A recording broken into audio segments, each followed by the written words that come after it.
See, I am setting before you today a blessing and a curse. The blessing if you obey the commands of the Lord your God that I am giving you today. On Deuteronomy 11:26-27, God makes it clear obedience positions us for blessing. When we align with His ways, we walk into what He's already prepared. God laid out a clear principle for Israel. Obedience leads to blessing. This wasn't about earning God's love. It was about walking in alignment with His will. God's commands guide us into lives of peace, protection, and purpose. When we choose obedience, we aren't chasing blessing, we're walking toward it.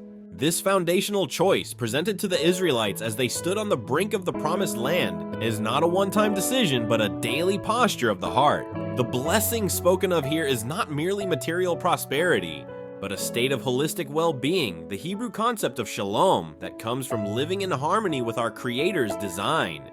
The curse, conversely, is the natural, inevitable consequence of stepping outside of that divine design. It is the chaos and spiritual disconnection that result from choosing our own path over God's.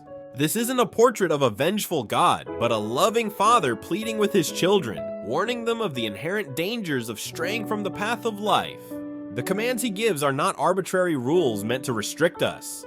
They are life-giving instructions, like a lighthouse guiding ships through a treacherous storm, or an architect's blueprint ensuring a structure is sound. They are guardrails on the bridge of life, keeping us safe from the chasm below. To obey is to trust the architect, to trust the lighthouse keeper, to trust that God's perspective is greater than our own. In our daily lives, this choice between blessing and curse unfolds in countless small moments. It's the choice to speak with kindness instead of anger, to act with integrity when no one is watching, to choose forgiveness over bitterness, to seek humility over pride.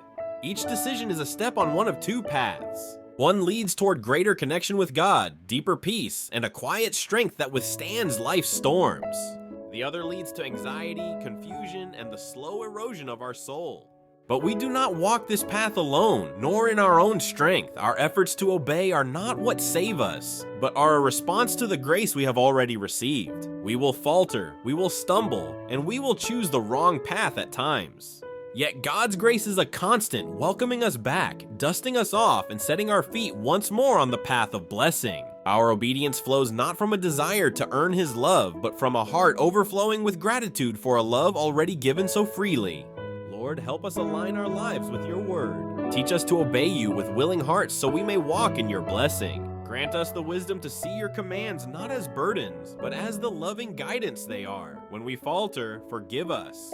Strengthen our resolve to choose you day by day, moment by moment. May our lives be a testament to the peace and purpose found only in walking with you. Amen.